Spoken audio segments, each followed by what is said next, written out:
cellule, ma che portano in sé un enorme patrimonio di informazioni, proprio per consentire di differenziarci in questa nostra unicità di esseri umani. Grazie professore.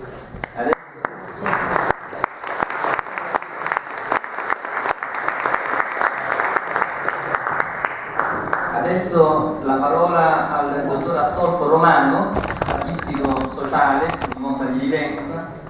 Il dottore da circa 15 anni segue attività di indagine nel campo della ricerca sociale, principalmente nel settore dei servizi del welfare pubblici e del privato sociale, sia a livello nazionale che locale. Sul tema della famiglia ha sviluppato diverse collaborazioni con la Regione Veneto, con particolare riferimento al monitoraggio del piano infanzia, adolescenza e famiglia.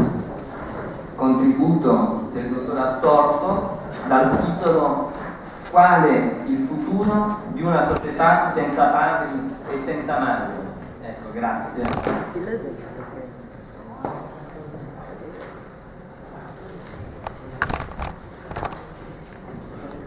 Buongiorno a tutti, grazie per l'invito. Confesso anch'io che ho avuto una certa difficoltà nel preparare il mio intervento, però non preoccupatevi perché non sarò sicuramente all'altezza della capacità del relatore che mi ha preceduto, quindi gioco forza ho dovuto cercare di rendere ulteriormente le cose semplici a me stesso innanzitutto per comunicare. Ringrazio per l'invito, spero appunto di corrispondere alle attese che Gino Scholder ha risposto nel mio intervento e di fronte a un po' dei relatori che hanno preceduto e seguiranno anche, non nascondo un po' di inadeguatezza percepita rispetto al compito che mi viene chiamato. Spero comunque di portare un contributo utile, chiaramente nel quale ho rivestito quella che è un po' la mia esperienza e formazione professionale, come veniva ricordato in precedenza, è quella statistica. Facciamo via. Ok? Allora, forse l'avete vista l'immagine che è passata in sottofondo. Era una provocazione, ovviamente. Era l'immagine del Santo Padre e mi chiedevo se il futuro di una società senza padri e senza madri sarà una società in cui ci rivolgeremo al Papa chiamandolo Santo Genitore. Però vuole essere ovviamente solo una battuta, perché i temi di cui stiamo parlando sono temi assolutamente importanti e delicati che non possono essere risolti e banalizzati in una semplice battuta. Nel mio intervento ci saranno alcune premesse iniziali, alcuni dati statistici, alcune considerazioni e poi un tentativo di provare a fare alcune conclusioni. Partiamo, mentre aspetto che si avvii un po' il video, partiamo dalle premesse, che sono un po' di regole rispetto alla struttura dell'intervento. Passando da un Papa, quello attuale, all'altro, a Giovanni XXIII, mi piace sempre ricordare quanto detto nell'enciclica Pacem in Terris, distinguere l'errante dall'errore, ovvero sia ammesso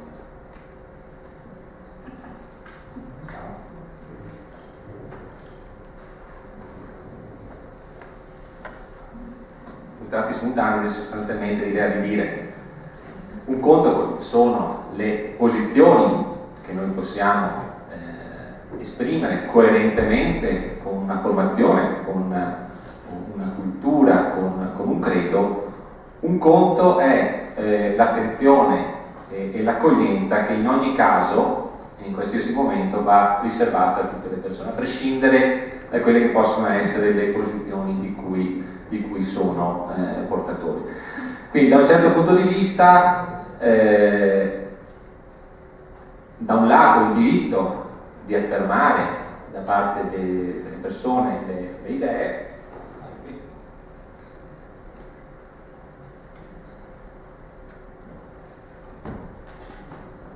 ok, questa era la slide di cui vi dicevo in precedenza, vedremo alla fine. Allora, le premesse dicono distinguere l'errante dall'errore, e questo significa avere comunque attenzione a censurare tutte quelle forme di discriminazione in questa materia come in altra ci sono, richiamandosi a quelle convenzioni, a quelle norme che tanto a livello italiano quanto a livello internazionale disciplinano il diritto e i rapporti tra le persone. La cosa che mi piacerebbe fare è ragionare sulle cause e non sui sintomi. Infatti un po' la riflessione che vi farò, magari tagliandovi con alcuni dati, alcuni grafici, alcune tabelle, sarà proprio per cercare di capire come l'oggetto forse non sia tanto o non sia esclusivamente l'1 e il 2, che da statistico personalmente anche mi piace come unità statistica, non il genitore 1 e non il genitore 2, ma il fatto che si parli di numeri, quanto l'espressione di un qualcosa di più profondo. Allora, ho messo una citazione all'inizio di Chesterton, che era noto per essere definito un po' come il principe dei paradossi. Ha vissuto a cavallo del Novecento, quindi non stiamo parlando di una citazione sui tempi odierni. La distruzione culturale proseguirà, tutto verrà negato, tutto diventerà un credo. Accenderemo fuochi per testimoniare che 2 più 2 fa 4, sguaineremo spade per dimostrare che le foglie sono verdi in estate. Non ci resterà quindi che difendere non solo le incredibili virtù e saggezze della vita umana, ma qualcosa di ancora più incredibile, questo immenso, impossibile universo che ci guarda dritto negli occhi. Combatteremo per i prodigi visibili come fossero invisibili, guarderemo l'erba e i cieli impossibili con uno strano coraggio. Saremo tra coloro che hanno visto eppure crederanno. Quindi siamo al contraddire il famoso detto evangelico, beati quelli che pur non avendo visto hanno creduto. Saremo tra coloro che hanno visto eppure hanno creduto. Siamo un sovvertimento delle regole del gioco. I segni di cambiamento però ci sono tutti. Quello di cui parliamo oggi è forse il più evidente, il più macroscopico, perché come ha ben evidenziato l'intervento che mi ha preceduto, va all'origine stessa dell'umanità e della vita. Ma basta pensare come erano 50 anni fa queste terre per capire i cambiamenti che ha vissuto la famiglia. Vengo dalla bassa diocesi, come si suol dire. Se passate per le nostre campagne, se passate per le campagne del veneziano verso il litorale, troverete enormi case agricole dove una volta vivevano anche fino a 50 persone. Oggi si va bene perché sono ancora abitate, forse ci stanno 3 o 4 persone e magari anche non locali.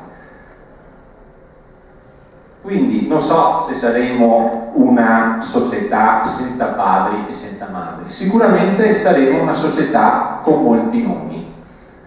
Questo sta scritto ormai nelle caratteristiche della nostra popolazione.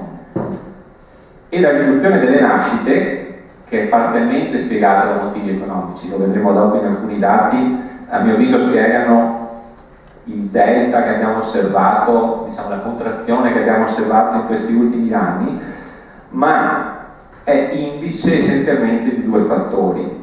Da un lato il ripiegamento su una dimensione individuale di soddisfazione e affermazione dell'individuo, cioè è inutile legarlo, i figli sono un limite, perché finché sono una persona single, finché sono una persona unita in una convivenza piuttosto che in un matrimonio, siamo persone adulte, abbiamo tutta l'autonomia che possiamo prenderci in tranquillità. E quando arrivano quegli esserini che abbiamo visto prima, le regole cambiano completamente, non si può più fare quello che si faceva prima.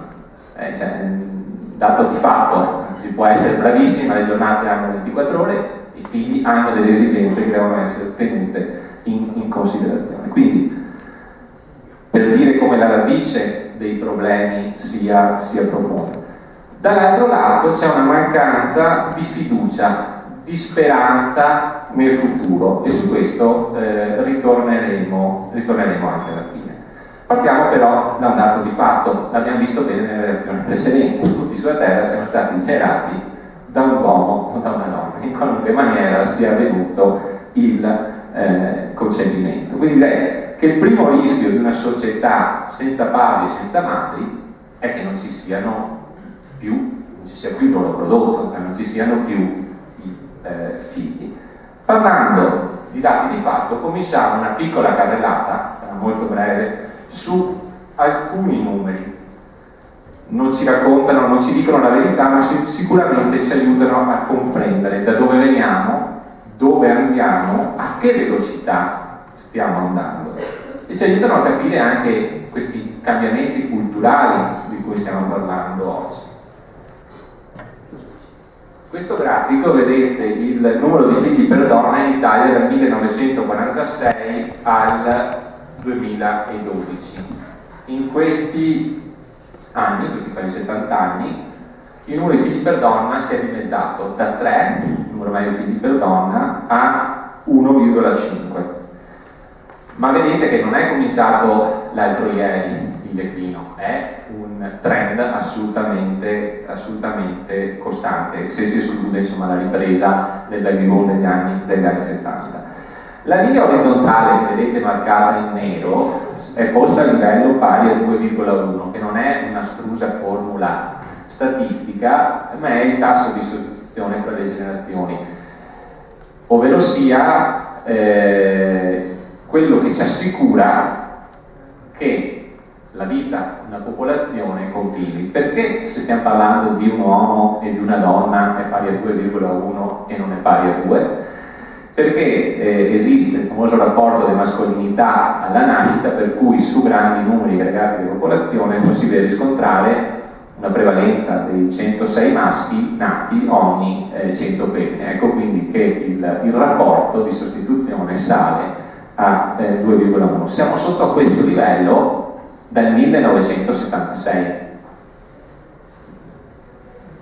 C'è stata una reale ripresa, la vedete nella parte in fondo a destra, alla fine degli anni 90, ma che è stata essenzialmente determinata dalla componente immigrata. Il calo che vedete in fondo è il calo di cui vi accennavo prima. Sono gli anni corrispondenti dal 2008 in poi all'avviarsi, al persistere della crisi economica. Quindi all'interno di un quadro che già di per sé è in cambiamento possono poi aggiungersi ulteriori elementi che possono accentuare le tendenze in atto. Probabilmente, anche Magatti, il sociologo della Cattolica, lo ricordava, anche perché il sistema paese non è così pienamente accogliente e ospitale nei confronti della famiglia. Parliamo di società senza padri e senza madri, e già oggi un consistente numero di minori in Italia vive con un solo genitore. Anche qui due dati per darvi idea del cambiamento: era il 6% nel 1998, è il 12% nel 2011, quindi questo raddoppio c'è stato in poco più di 10 anni. Se guardiamo le cifre degli Stati Uniti, questi numeri sono molto più amplificati, 63% a confronto del 37% la differenza, ho provato a complicare le cose. 37% dei figli già viveva in una famiglia con un solo genitore, confronto al nostro 12%. Questo chiaramente per effetto delle separazioni e dei divorzi. Vedete che sono tendenze anche queste che non nascono oggi, sono solo i dati degli ultimi 16 anni, ma il trend è lo stesso anche in precedenza, hanno una matrice molto più prolungata. Effetto separazione e divorzio, questo è un attimo più complicato da leggere, ma ve lo spiego un attimo perché a mio avviso è interessante. Rappresenta il tasso di sopravvivenza per il matrimonio, con i vari colori, diciamo partendo da destra e andando verso sinistra. Avete i matrimoni fatti nel 75, nell'80, nell'85, nel 90, nel 95 e nel 2000. Chiaramente quelli fatti nel 2000 hanno meno storia. Quello che è interessante vedere sono due fatti, al di là del fatto che anche chi era nato, anche chi chi si era sposato nel 75 è andato incontro a dei problemini, ma soprattutto che i matrimoni più recenti hanno già superato il livello di separazione e diversità della generazione del 75, cioè di 25 anni prima. Questo nonostante l'esposizione al rischio sia stata molto più contenuta, e quindi tendenzialmente saranno ancora più alti, con tutte anche le tematiche che in letteratura si trovano rispetto anche alla trasmissione intergenerazionale del settore di separazione e divorzi all'interno delle famiglie. Sembra uno scenario apocalittico quello che sto descrivendo, chiaramente per alcuni punti di vista, magari per altri è assolutamente normale, però se poi andiamo a vedere la situazione dell'Italia è una situazione che rispetto al panorama europeo si caratterizza per l'assoluta minor diffusione di questi fenomeni. Questi sono i divorzi per paese per 1000 abitanti dal 2003 al 2010, sono cresciuti praticamente dappertutto. Italia e Irlanda sono le fanalini di coda di questa particolare classifica.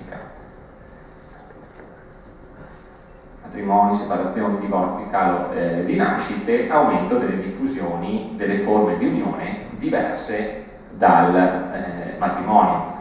In questa data che abbiamo uno studio, diciamo, secondo le coorti di donne e uomini nati dal 44 in poi, se si usciva dalla famiglia generalmente quasi al 100% nella generazione dei nati del 44 per matrimonio, nella generazione dei nati dal 74 e dell'83 alcuni di questi sono ancora ben a casa in famiglia perenne, per motivi che purtroppo caratterizzano la situazione attuale, ma almeno un quarto abbondante esce in modalità diversa.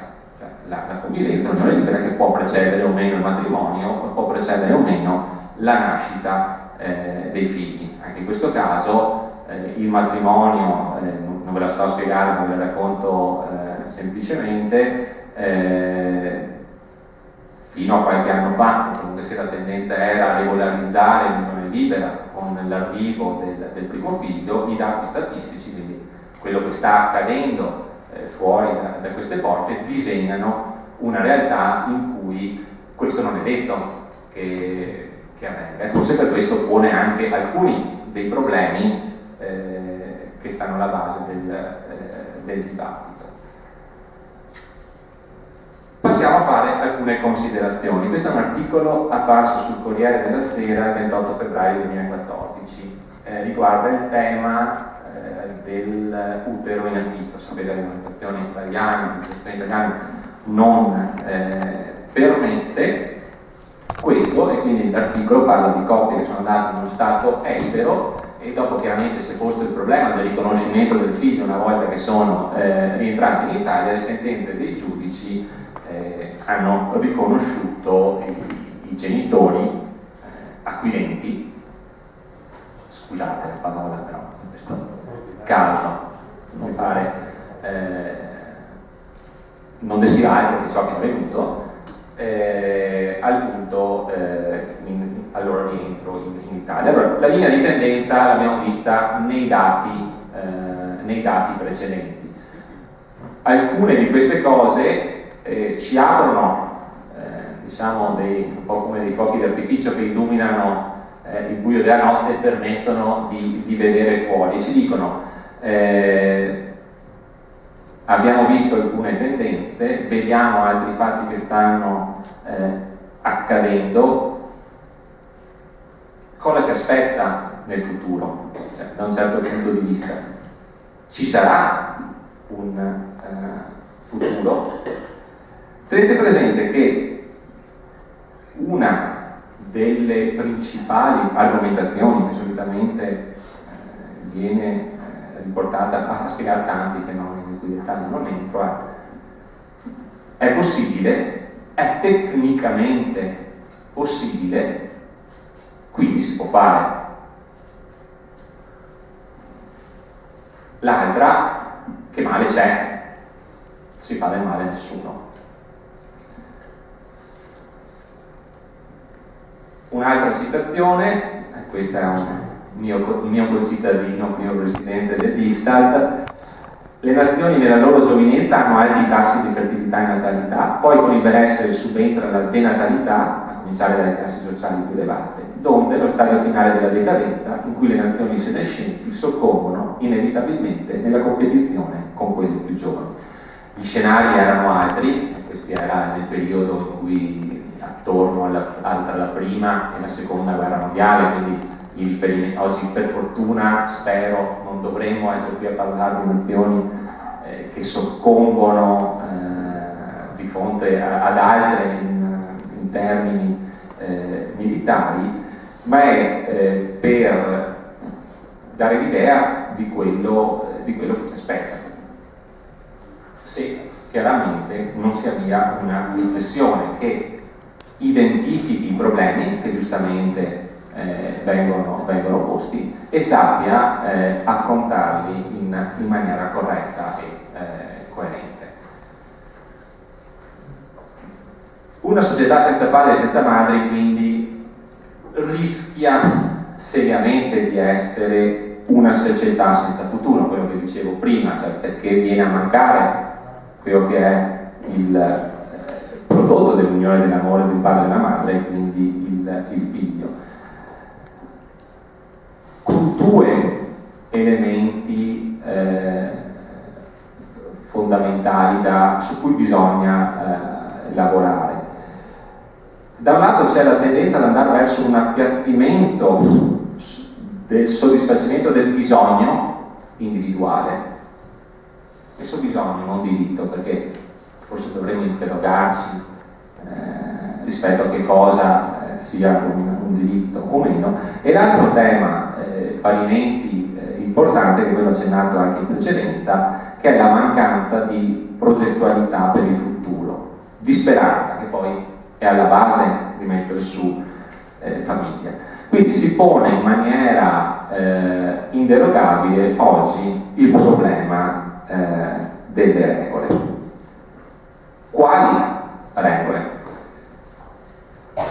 Ho volutamente fatto l'esercizio di preparare l'intervento senza vedere la nota dei vescovi, ce l'ho vista a posteriori, e quindi mi ritrovavo in quanto diceva il vicario, il signor Martino, in precedenza. Cosa dice la Costituzione della Repubblica Italiana? Beh, dice alcune cose molto importanti che un po' stavano anche nelle premesse che facevo. Riconosce e garantisce i diritti inviolabili dell'uomo, quindi ripeto che ho detto anche in precedenza, il diritto al non essere discriminato, riconosce la pari dignità sociale dei cittadini, riconosce la libertà di espressione.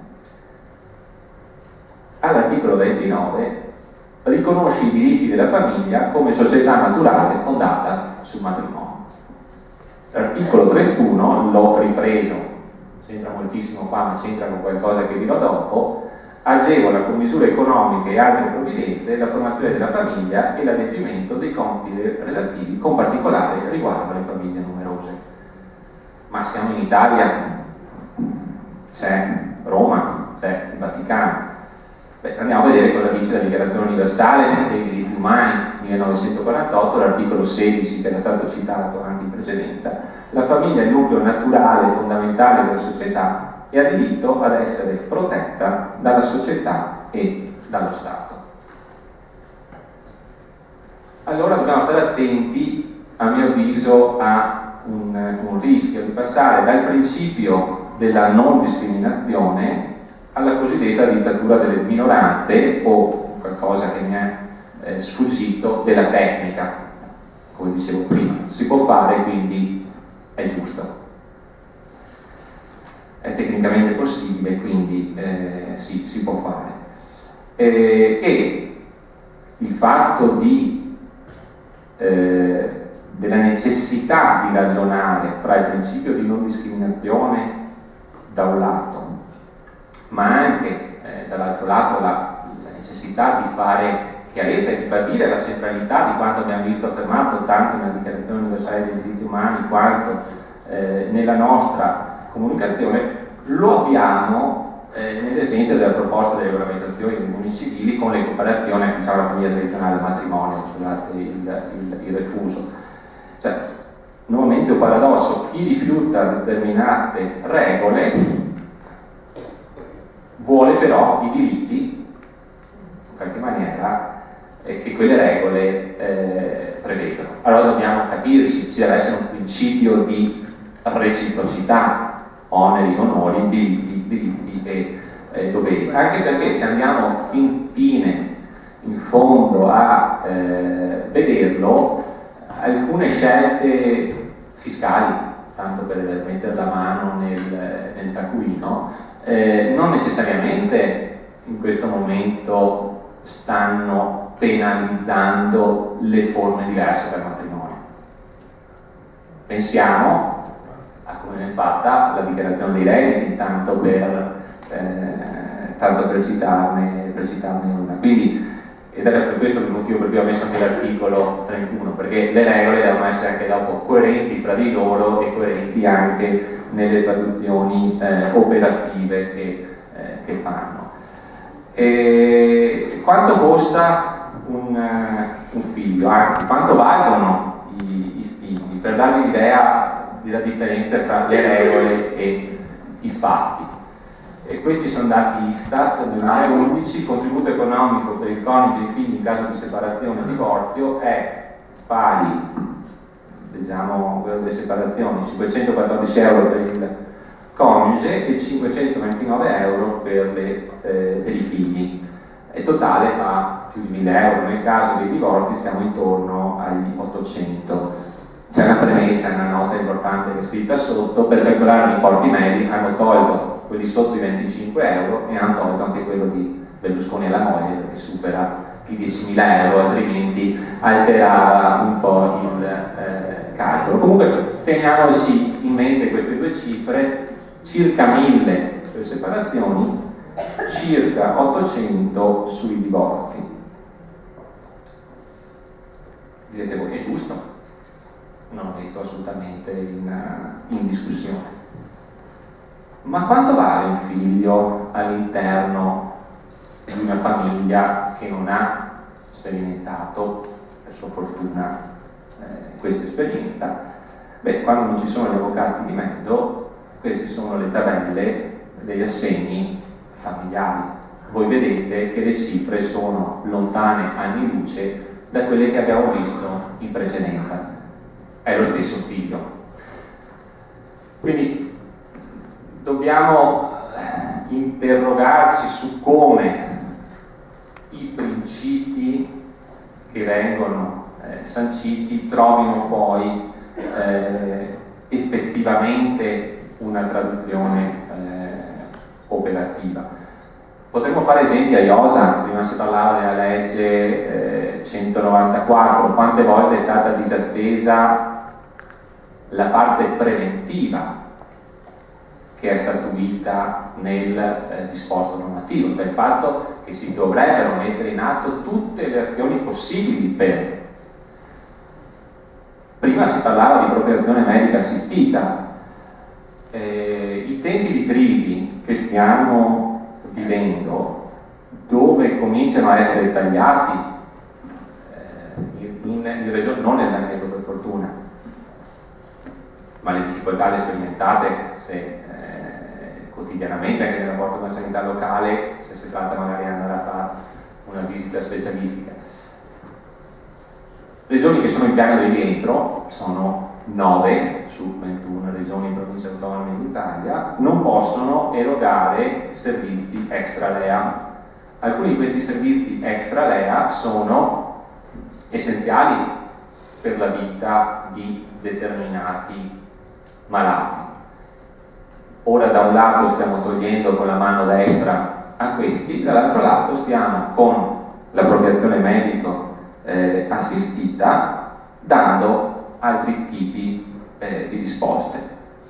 Penso che arriverà il momento in cui dovremo chiederci fino a che punto sia etico garantire e che cosa. Conclusioni. Provo ad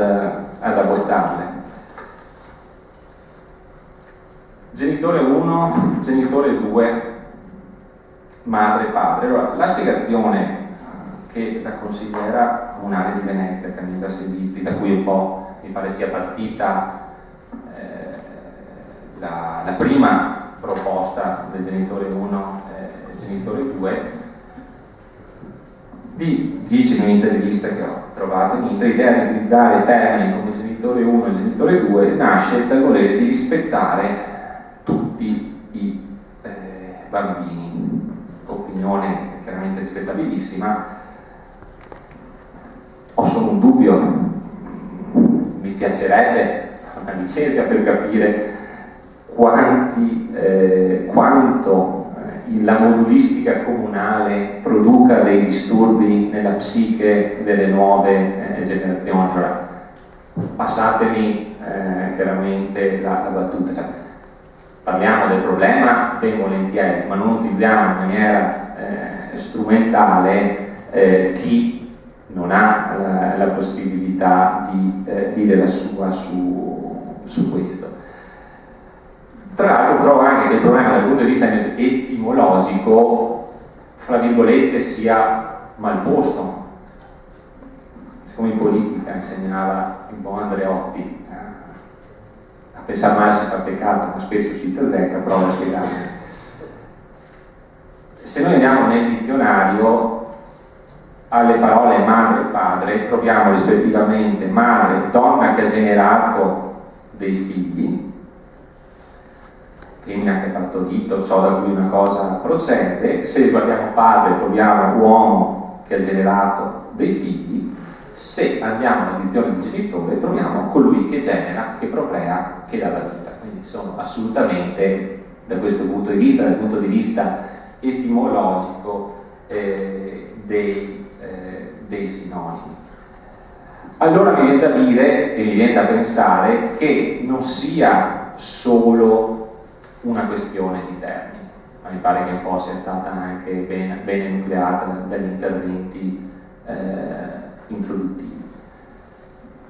Padre e madre non sono termini alternativi al genitore, il genitore non è un termine alternativo a padre e madre, rappresentano la stessa realtà. Mi viene da pensare che dietro ci sia un problema o una volontà culturale di mettere in discussione la famiglia, almeno la famiglia come l'abbiamo intesa fin qui e come è intesa anche nel nostro sistema di regole.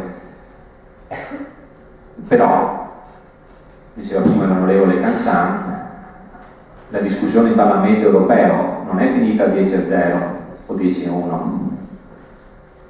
è finita a una differenza di 4 voti su un provvedimento, 5 voti su un altro provvedimento. Quindi penso che sia assolutamente necessario oggi ragionare sulla famiglia, ragionare confrontandosi su quelle che possono essere anche tutte le nuove istanze che arrivano, ma avendo ben presente che il collasso della famiglia è un tema di salute pubblica.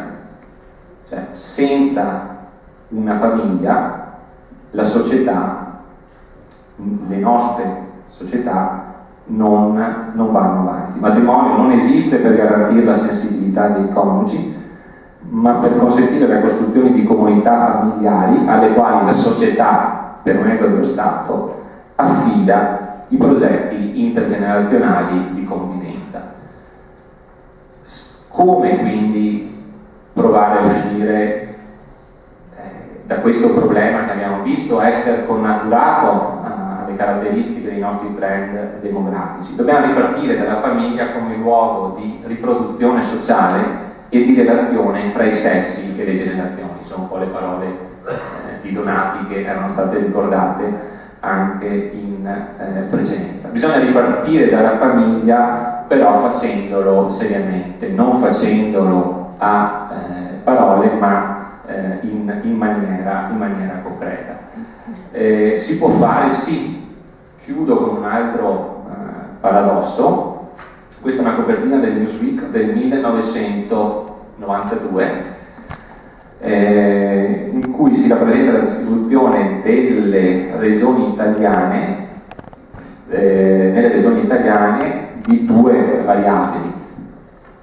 In ordinata vedete la percentuale di bambini in età 0-2 che erano utenti dei servizi per la prima infanzia, gli asili nido per capirsi, e sull'asse orizzontale abbiamo il tasso di fecondità totale per donna, quello che abbiamo visto prima essere in forte calo in Italia. E la correlazione era negativa, ovvero sia laddove c'erano più servizi per la prima infanzia, più bassa era la fecondità. Laddove erano meno presenti, il sud Italia, più alta era la fecondità. La curiosità era che quella copertina del Newsweek del 92 era andata a vedere un servizio assolutamente innovativo per la prima infanzia, che era a Reggio Emilia. La regione Emilia-Romagna all'epoca era quella che in Italia in assoluto aveva il tasso di fecondità totale più basso. Quindi un paradosso che la distribuzione dei servizi per la prima infanzia fosse maggiore laddove c'erano meno bambini. 2010, 20 anni dopo, il paradosso è finito, la correlazione è diventata positiva e l'Emilia Romagna, che aveva un tasso di fecondità totale sotto l'unità, non è ancora quella che ha il tasso di fecondità totale più alto in Italia, ma è salita a 1,4, cioè l'ha quasi raddoppiato. Questo per dire che le cose si possono cambiare, però bisogna che alle dichiarazioni di principio seguano gli interventi che permettano effettivamente alle strutture che insieme di norme, di regole che governano la nostra società si siano dati, siano messe nelle effettive condizioni di essere tali, senza ledere in questa maniera i diritti di nessuna persona. Quindi, concludendo, genitore 1, genitore 2, come dicevo prima in premessa, era una battuta, cioè neanche quasi d'accordo per l'estrazione statistica, ma termini come padre e madre hanno assolutamente ancora un senso. Non andiamo verso l'uso di termini indifferenziati, anonimi e vuoti di significato, ma chiediamoci cosa possiamo fare perché questi termini, padre, madre, genitore, possano essere fecondi per le nuove generazioni. Grazie.